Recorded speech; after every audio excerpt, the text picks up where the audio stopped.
What's going on? What's going on, my co-creators? How y'all doing today? I hope you're creating the life that you love, the life that you want, because you are in control of how your life goes and flows. Today, I have one of my favorite people once again. Jameelah. There she is, Jameelah. Mm-hmm. And we just want to talk about life and about what's going on. There's a lot going on in the world, a lot happening, but I notice regardless of what's going on in the world, I think it's still important that we talk about life things regardless of what's happening right now because there's always something happening. So let's talk about it. What's on your mind, sis? What's happening? Nothing much. I'm gonna be traveling soon, so I'm excited about that. Ooh, To go see the ruins. the ruins. Well, that's what they call them. The ones in Mexico City. Oh, I'm about to say you can find ruins in South Dallas. You find ruins all over the U.S. Huh? Exactly. We want to see the ones that are like, what is it, 1,000 years old? Apparently, Something like that. from what his story Right. told us, not history, his story. What about her story? Okay, we're gonna stop with the madness. She doesn't have one. Yeah, I'm joking. She does. I'm joking. She has a great story. It's very dramatic. No, so yeah, going to Mexico. So that's going to be cool. They opened up their borders, but I will say this, the flying borders have always been open, but they closed the land borders. So if you wanted to fly in, you could have done that the whole time, but you had to have a reason to be there. Okay. That wasn't tourism. Now, you feel comfortable traveling with this deadly virus they got going on? I think I'll be okay. I mean, it's killing less than 1% of people now. It's extremely No, deadly. it's killing 0.0000001% of people. Therefore, no, but I mean, I just look at numbers. There's been no spike in the world. Look at Worldometer and deaths like from this year to last year. So whatever it is, it's not as deadly as it's being made out to be. So it exists, but it's not as deadly as it's being made out to be. Mark my words. Nonetheless, I went to quick interlude on that subject. Went to a comedy show last night.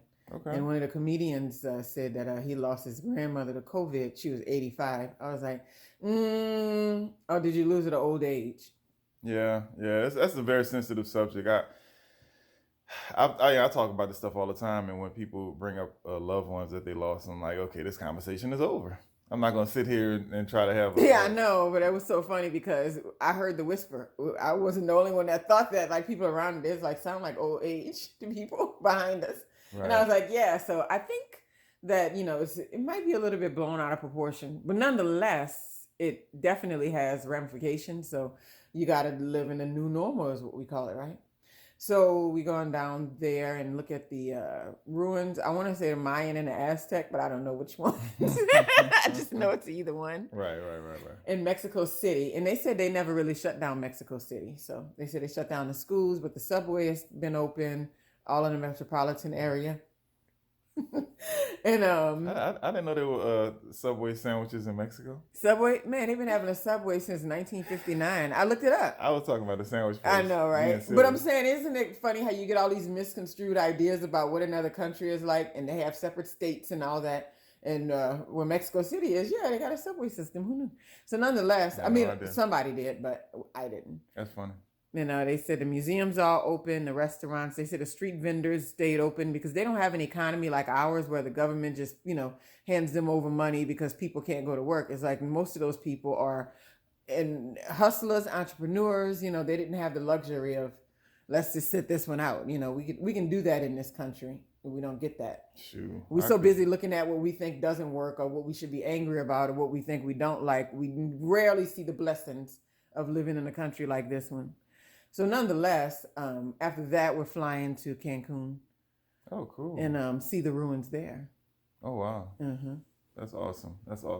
And it's probably going to be a good time to travel because it's going to be like less people. So you'll be able to see more and... Oh, it's going to be a lot less. They said they opened up... Cancun is one of the biggest resort in Quintana, I believe it's called. That's just one of the states in Mexico. Okay. And... they said it's one of the biggest resort areas, and so Cancun opened up like June 1st, I believe. Okay. So cool. You were able to book reservations and all that kind of stuff, and they said that not many occupants. The beach water is beautiful. The sand is clean and white. The fish are jumping in the water. You can see them. They said this is uncommon because, normally tourism is overrunning the place. And they said it's a great time if you worrying about your health, because they said on the beach there's like max 20 to 50 people at any time. You live in the United States, you're around about 500 people a day just going to the grocery store. So yeah, that's cool. So it's like you're getting less exposure to other people, and it's almost like you would have to pay like a lot more to get a resort where there was less people like that. Exclusive. Exclusive, that's the word. And so now you're paying for regular travel. Just being about being brave to be one of the first. Just being brave, yeah. That's a very you very pay big. half what you would normally pay, and you get to have double the accommodations. And it's good, folks, for us to get out there and travel and see things, especially, right now with everything going on in the world, people stressed out and thinking that the walls are closing in on them. It's good to go out there and see that this is a beautiful world. There's a lot of good going on. There's a lot of good happening, a lot of great things to do. And we can't be afraid to live. One of my favorite quotes I ever heard was, most people tiptoe through life to make it safely to death. We can't. Yeah, I think Les Brown used to say that, huh? Bob Proctor, yeah, I know it. I know they pass quotes around. I like that quote. I think it was I don't know if it was a Napoleon Hill quote or it was what's his name, the old dude that Bob Proctor was working on, Earl Nightingale. I think it was Earl Nightingale quote. But anyway, yeah, I mean we can't be walking around all scurry and stuff. We gotta get out there and do stuff and I always say this lifetime is like it's gonna be like a flash in the pan. We get too caught up in thinking that this thing is forever, but it's not. We're here to have an experience. And we get this experience and then we go. Here we go. And so we got to make the most of it. That's the only thing everybody have in common. Yeah. We come in and we get out of here. So while we're here, we got to make the most of the experience as much as we can and just enjoy ourselves. And right. And so I'm glad you're getting an opportunity to travel. go ahead. No, so I haven't made any plans to travel. Actually, I was planning on doing a cruise this year. I put down my little down payment and everything, like as soon as everything started. And I don't know if it'll be a good idea. Not because I'm afraid of anything. I just don't.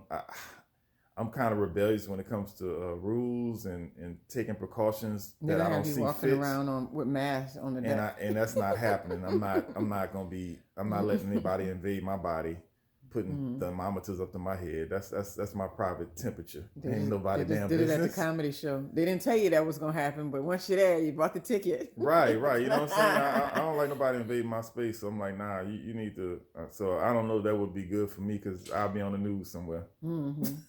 Man, it's so funny because one of the comedians had us cracking up because he said people they said it's their first time they were on stage since like 16 weeks. They said, yeah, all of them said it's the first time they were on the road, and it's hard for a comedian because your bread and butter is being on the road Thursday, Friday, Saturday, and Sunday, and then being home for the rest of the week. And it's like all that comes to an end. It's like you don't get no unemployment for being a comedian, right? Maybe now. Yeah. Not normally. Right. Yeah. But nonetheless, it's not what the potential they have to be able to make, I guess, to support their families and stuff. And so they were saying it's the first time on stage, and he had us cracking up saying that people keep walking in the shows because they did like 4 shows there with the mask on. He said then they sit down at the table and take their mask off and laugh all night. He said then they get up with the mask on to go to their car, and he was like, "Yeah, I don't know, that car nasty. I don't take my chances in there." It's utterly ridiculous. He said they're not even doing it right to protect themselves and other people. It's so silly, man. If everybody knows how I feel about it, so I'm not gonna sit there and go crazy about it right now. But yeah, it's pretty silly what people deciding to do in trying to protect themselves. In a panic. And we're looking at it the wrong way because in the Eastern culture, they wear the mask to protect other people from themselves.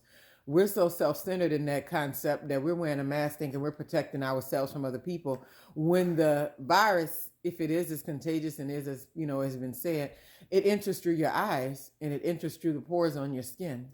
I don't even think people thinking at all, to be honest with you. I know, but isn't it interesting though? Like our concept is, let me protect myself, and that mask does nothing to protect you from other people. And their concept is, let me stop my bodily fluids from escaping to make sure. Right. Yeah, it's a bunch of.